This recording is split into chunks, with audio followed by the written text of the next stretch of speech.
me neve kemi nderin dhe kënaqësinë që në këtë emision të mëngjesit të kemi të ftuar Ramis Hajdarin për të folur për aktivitetet e radhës, por gjithashtu edhe për aktivitetin që ishin të ftuar në Gjirokastër, në festivalin Kult Art. Për më tepër, le të flasim dhe le të na tregojnë vetë Ramizi. Mirëmëngjesi dhe mirë se erdhët. Mirëmëngjesi, faleminderit për ftesën e këzona, stafit të televizionit të UTA, i cili përcjell pra të gjitha aktivitetet jo vetëm të shoqatës Globus Art, por edhe të gjitha evenimentet që organizojnë shoqata të tjera. Na tregoni pak për aktivitetin e fundit që patët e po ashtu që ishit të ftuar edhe në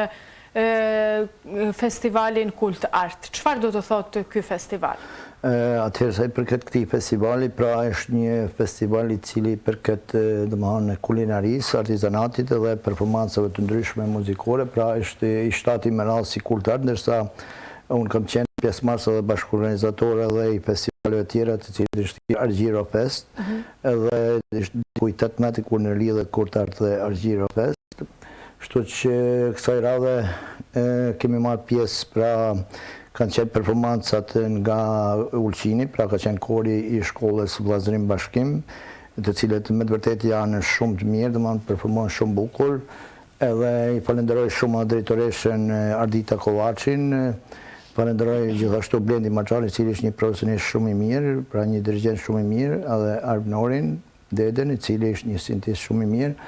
Sa përket performancat tona atje, domethënë ky grup me të vërtetë ka lënë përshtypje shumë mirë në Gjirokastër edhe publiku i ka falendëruar shumë, kështu që besoj dhe shpresoj që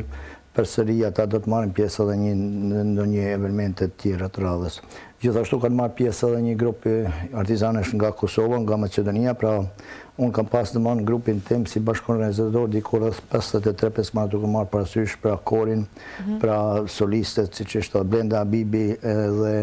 një këngëtare shumë e re, një soliste shumë e re nga Kërshova, Isra Elmazi.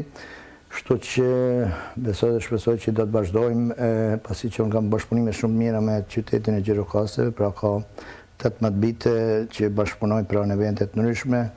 Kemi qenë para 2 muajve, pra në 20-21 qershor, pra Ulqini Gjirokastër, gjithashtu ka qenë grupi Tradita nga Ana Malit dhe artizan tjerë, solist ndryshëm, gjithsesi në këtë paka shumë si kjo në vend, mirë po atëherë jemi prezentuar vetëm Ulqinin Gjirokastër.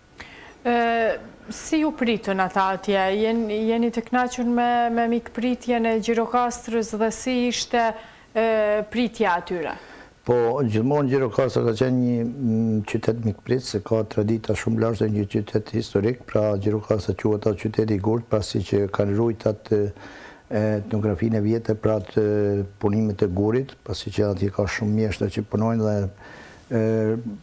krejt pazari vjetër, pra atje ka infrastrukturë pra prej gurit, pra dhe ka shumë kodreme, është një qytet që din me mikprit, pra atje gjithmonë ka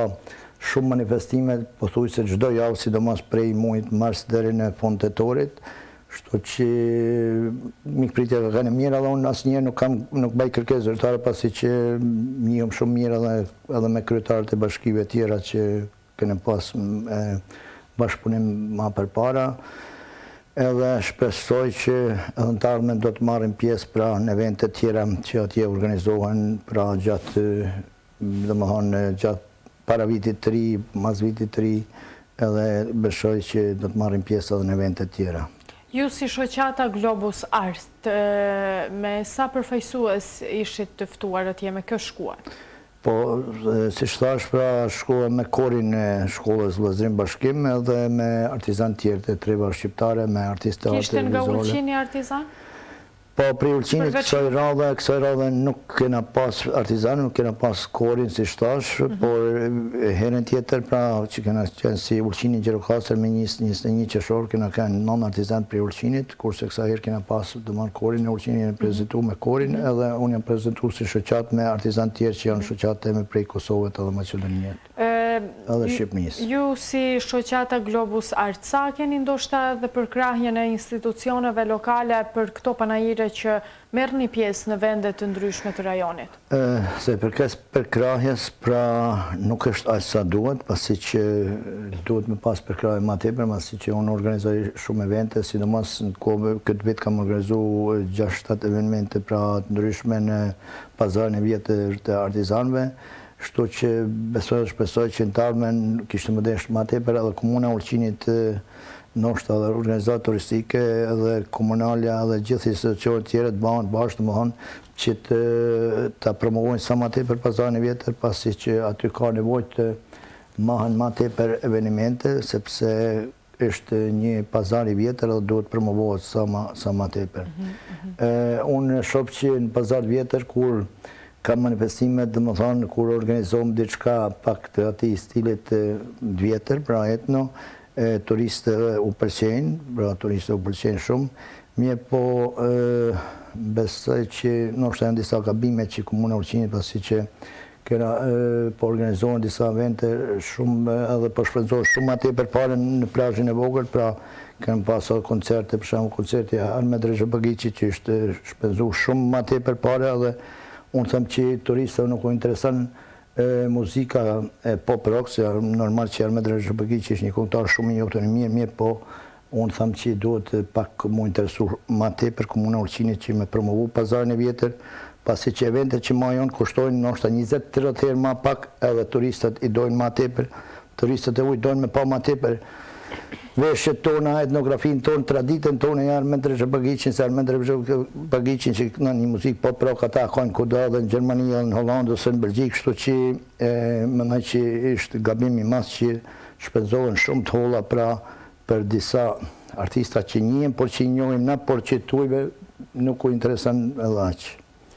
Cilat janë planet e shoqatës Globus Art këtë periudhë që është tani? Po, unë kam plan tani me 24, pra me 24 tetor tash, me organizu një event i cili me moton Tradita Fest, i cili ka me qenë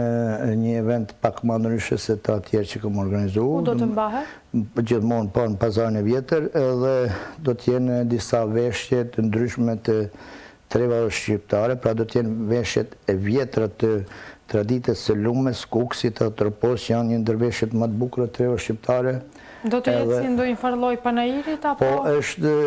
si tip manifestimit që do të ketë edhe artizan, pra që do të vinë nga viset të ndryshme të rajonit, por do të jetë më interesante të cilët do të performojnë pra veshjet, më tepër do të ketë një si parad me veshjet më të vjetra, mendoj ndër më të bukura të trevave shqiptare. Në cilën orë do të jetë ky manifestim? Ky manifestim do të filloj nga ora 9, pra edhe do të mbaroj diku rreth orës 21, pra në mramje, pasi që do të ketë edhe solistë të cilët do të performojnë, pra do të filloj me ekspozitat, panajirin me paradat, pra si një hapje rreth paraditës, mirë pra aja hapja kryesore do të jetë pra në ora 17 ose në 18, shto që do të performojnë edhe solistë ndryshëm, pra akoma nuk i di se tamam se kush ka me performu mirë, po me siguri do të performojnë deri tash di që do të performojnë me Herta Toska, një violiniste cila ishte edhe herën e kaluar dhe pëlqyen nga publiku, mirë po kësaj radhe ka më domethënë edhe do të jetë edhe me violin, pra si violiniste edhe si soliste, një këngëtare pra e cila po ashtu ka qenë herën tjetër Brenda Habibi dhe disa soliste tjera. Ne ju urojmë shumë suksese dhe faleminderit që ishit edhe një herë në emisionin e mëngjesit ditëre. Faleminderit edhe juve.